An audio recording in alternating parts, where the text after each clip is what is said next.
L'idea è quella di fare appunto una biciclettata e andremo ai cantieri del TAV che sono attualmente attivi, sono attivi da un po' di mesi e faremo una affissione con un messaggio che abbiamo preparato insieme al collettivo di Bologna CIP. Erano oltre una cinquantina i partecipanti alla biciclettata No TAV che dall'edificio destinato all'abbattimento del bocciodromo rioccupato dai centri sociali si sono diretti verso ovest ai cantieri TAV che intensificheranno i lavori dalla seconda settimana di luglio.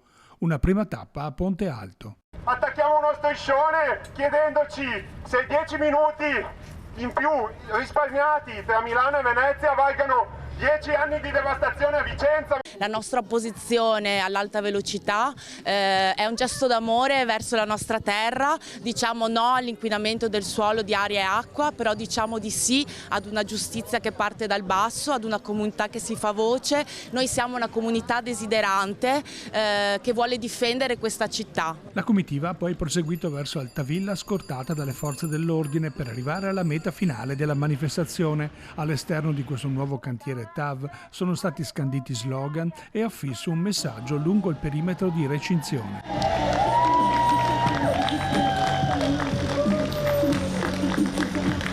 Noi abbiamo affisso questo messaggio che è chiaro: nel conflitto c'è la cura, nel senso che noi veramente abbiamo un territorio che va curato e preservato soprattutto per le prossime generazioni, le generazioni future.